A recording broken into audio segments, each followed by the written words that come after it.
Lebanon में कल Hezbollah के ज़ेर इस्तेमाल कई पेजेस फटने के बाद आज फिर पैगाम रसानी के लिए इस्तेमाल होने वाली डिवाइसेस में मुतादिद धमाके हुए हैं। इस बार धमाके बैरूत में हिजबुल्लाह के ज़ेर इस्तेमाल वॉकी टॉकीज़ में किए गए हैं। बैरूत में 2 गाड़ियों में रखे हुए वॉकी टॉकीज़ भी धमाकों से फट गए।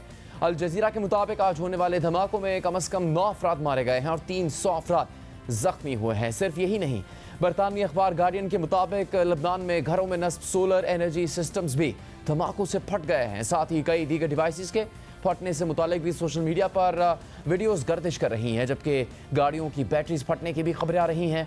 गार्डियन के मुताबिक एक वीडियो में देखा जा सकता है कि एक हिजबुल्लाह एहलकार कल मरने वाले हिजबुल्लाह जंगजुओं की तदफीन में शिरकत कर रहा था कि अचानक उसके जिस्म में कुछ फट जाता है, जिससे वो ज़मीन पर गिर जाता है और करीब मौजूद अफराद में भगदड़ मच जाती है। आज के वाक़यात की मज़ीद तफसीलात भी सामने आ रही हैं, जबकि लेबनान में कल होने वाले पुरअसरार धमाकों में अब तक 12 अफराद मारे गए हैं, जिनमें हिजबुल्लाह के 2 अरकान पार्लियामेंट के बेटे और 1 रुकन की बेटी भी शामिल है, जबकि ईरानी सफ़ीर मुश्तबा अमानी समेत 2750 से ज़्यादा अफराद ज़ख्मी हैं। लेबनान के महकमा सेहत के मुताबिक 300 ज़ख्मियों की हालत तशवीशनाक है और उनमें से ज़्यादातर को ICU में रखा गया है।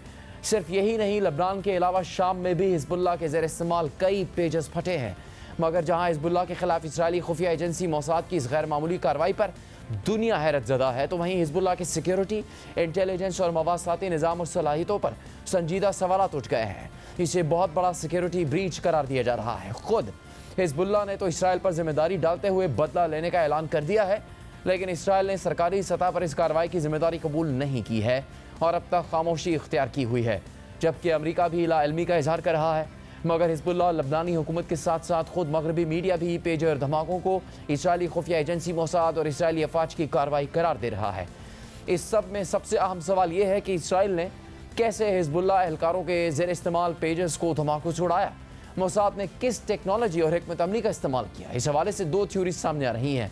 एक बड़ी थ्योरी ये है कि हिजबुल्लाह ने हाल ही में अपने एहलकारों के लिए पेजर डिवाइसेस मंगवाई थी, मगर लेबनान पहुंचने से पहले ही या मैन्युफैक्चरिंग के दौरान इसराइल ने इन डिवाइसेस में धमाका खेज मवाद नस्ब कर दिया। यानी पेजर्स बनाने वाली ताइवान की कंपनी संगीन इल्ज़ामात की जद में आ गई है और अगर ये थ्योरी दुरुस्त है तो इसे तारीख में सप्लाई चेन का सबसे बड़ा हमला करार दिया जा रहा है। जबकि दूसरी और निस्बतन कमज़ोर थ्योरी यह है कि इसराइल ने साइबर सलाहियतों का इस्तेमाल करते हुए पेजर्स की बैटरीज को हीट अप कर दिया, जिससे पेजर्स फट गए। इन दोनों थ्योरी से मुतालिक मगरबी मीडिया में मुख्तलिफ रिपोर्ट सामने आ रही हैं। अमरीकी अखबार न्यूयॉर्क टाइम्स ने अपनी रिपोर्ट में दावा किया है कि अमरीकी और दीगर हुकाम जो इस मामले से आगाह है, उनके मुताबिक हिजबुल्लाह के खिलाफ इस ऑपरेशन के लिए इसराइल ने ताइवानी साख्ता पेजर्स की नई खेप में धमाका खेज मवाद छुपाया था जो लेबनान आने वाली थी। हिजबुल्लाह ने ताइवान की कंपनी गोल्ड अपोलो को पेजेस का ऑर्डर दिया था, जबकि लेबनान पहुंचने से पहले ही उनके साथ छेड़छाड़ की गई, जिनमें से ज़्यादातर AR-924 मॉडल के थे।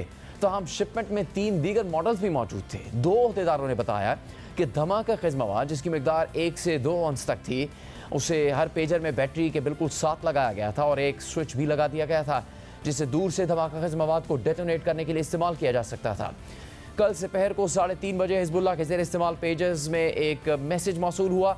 बज़ाहिर लग रहा था कि ये मैसेज हिजबुल्लाह की लीडरशिप की जानिब से आ रहा है, मगर इस मैसेज ने धमाका खेज मवाद को एक्टिवेट कर दिया। न्यूयॉर्क टाइम्स के मुताबिक ईरान के पासदारान इनकलाब के एक एहलकार ने बताया कि हिजबुल्लाह के ज़ेर इस्तेमाल पेजेस, जिनमें से एक पेजर को ईरानी सफ़ीर भी इस्तेमाल कर रहे थे, 10 सेकंड के लिए बीप हुए और फिर फट गए। न्यूयॉर्क टाइम्स के मुताबिक इस दौरान मुतासरीन ने मैसेज देखने के लिए पेजेस को आंखों और चेहरों के करीब कर दिया था, इसीलिए मुतासरीन की आंखों को ज़्यादा नुकसान पहुंचा। न्यूयॉर्क टाइम्स ने पासदारान इनकलाब के 2 एहलकारों के हवाले से ये दावा भी किया है कि लेबनान में ईरानी सफ़ीर की एक आंख ज़ाया हो गई है और दूसरी शदीद मुतासिर हुई है। ईरानी हुकाम ने न्यूयॉर्क टाइम्स के इस दावे की तरदीद की है। उनका कहना है कि ईरानी सफ़ीर की आंख ज़ाया नहीं हुए, मामूली ज़ख्म आए हैं, जिसका इलाज जारी है। जबकि आलमी खबर रसां इदारे रॉयटर्स ने दावा किया है कि इसराइल की खुफिया एजेंसी मोसाद ने हिजबुल्लाह के ज़ेर इस्तेमाल 5000 पेजेस में धमाका खेज मवाद नस्ब किया था। एक सीनियर लबनानी ज़राए ने बताया है कि पेजेस को प्रोडक्शन लेवल के दौरान ही मोसाद ने मॉडिफाई कर दिया था। इसके अलावा ये थ्योरी भी सामने आ रही है कि इसराइल ने हिजबुल्लाह के पास मौजूद पेजर डिवाइसेस की बैटरीज को हीटअप करके धमाके किए होंगे। BBC के मुताबिक तज्ज़ियाकारों ने मंगल के हमलों पर सख्त हैरत का इजहार किया है, क्योंकि हिजबुल्लाह अपने हिफाजती इक़दामात पर बहुत फ़ख्र करती है। कुछ तज्ज़ियाकारों का मानना है कि हैक किए जाने की वजह से इन पेजेस की बैटरीज ज़्यादा गर्म हो सकती हैं और शायद इसी वजह से ये बैटरीज फट गई। लेकिन बहुत से माहिरीन का कहना है कि ऐसा होने का इम्कान नहीं है। धमाकों की वीडियोज़ बैटरीज के ज़्यादा गर्म होने से मुताबिकत नहीं रखती। तमाम कुछ तज्ज़ियाकारों का ये भी कहना है कि ज़्यादा इम्कान इस बात का है कि पेजेस के साथ उनकी तैयारी के दौरान या ट्रांजिट के दौरान छेड़छाड़ की गई और वो इसे सप्लाई चेन हमले का नाम देते हैं। BBC के नामनगार के मुताबिक साइबर सिक्योरिटी की दुनिया में सप्लाई चेन के हमले बढ़ती तशवीश का बाइस बने हैं और हाल ही में हैकर्स की जानिब से मसनूआत तक रसाई हासिल करने की वजह से बहुत से हाई प्रोफाइल वाक़यात पेश आए हैं। लेकिन ये हमले आमतौर पर सॉफ्टवेयर पर किए जाते हैं। हार्डवेयर सप्लाई चेन में हमलों का इम्कान कम होता है क्योंकि डिवाइसेस पर हाथ डालना आसान नहीं होता। लेकिन अगर ये सप्लाई चेन हमला था तो इसके लिए बड़ा ऑपरेशन किया गया होगा, किसी फैक्ट्री में पेजेस को खोला गया होगा और इनमें तब्दीली की गई होगी। एक सिक्योरिटी माहिर ने इस वाक़े को तारीख का सबसे बड़ा सप्लाई चेन हमला करार दिया है। सिर्फ यही नहीं, ये इंकशाफ भी सामने आया है कि इसराइल ने हिजबुल्लाह के खिलाफ एक खुफिया ऑपरेशन प्लान किया हुआ था, जिसके लिए हिजबुल्लाह के ज़रिए इस्तेमाल पेजेस में धमाका खेज़ मवाद प्लांट किया गया था और वक्त आने पर पेजेस को धमाकों से उड़ा देना था। मगर हालिया दिनों में इसराइल को खदशा पैदा हो गया था कि हिजबुल्लाह को इसराइल की खुफिया ऑपरेशन की भनक पड़ सकती है। इसीलिए कल ही पेजेस को धमाकों से उड़ाने का फैसला किया गया। अमरीकी न्यूज़ वेबसाइट एक्सियोस की रिपोर्ट के मुताबिक 3 अमरीकी अहदेदारों ने बताया है कि इसराइल ने मंगल के दिन लबनान और शाम में हिजबुल्लाह के ज़रिए इस्तेमाल पेजर को इस खदशे की वजह से उड़ाने का फैसला किया कि शायद हिजबुल्लाह को इसराइल के खुफिया ऑपरेशन का पता चल चुका है। एक अमरीकी एहलकार ने बताया कि इसराइल ने अमरीका को इन हमलों की टाइमिंग से मुतालिक जवाब पेश किया कि ये वो लम्हा बन गया था जिसमें फैसला करना था या इसे इस्तेमाल करो या फिर खो दो। रिपोर्ट के मुताबिक इस ऑपरेशन के बारे में इल्म रखने वाले एक साबिक इसराइली एहलकार ने बताया कि हिजबुल्लाह की सफ़ों में बारूद वाले पेजेस को प्लांट करने में कामयाब होने के बाद इसराइली इंटेलिजेंस सर्विसेज ने मंसूबा बनाया था कि वो इसे हिजबुल्लाह के खिलाफ मुकम्मल जंग छिड़ने की सूरत में एक इब्तदाई हैरानकुन धचके के तौर पर इस्तेमाल करेंगे ताकि हिजबुल्लाह को कमज़ोर किया जा सके। अमरीकी एहलकार के मुताबिक हालिया दिनों में इसराइली लीडरशिप को तशवीश हुई कि हिजबुल्लाह पेजेस का पता लगा सकती है, जिसके बाद इसराइली वज़ीर आज़म और आला हुकाम ने फैसला किया कि हिजबुल्लाह की तरफ से पेजेस का सुराग लगाए जाने का रिस्क लेने की बजाय इस निज़ाम को अभी से इस्तेमाल किया जाए।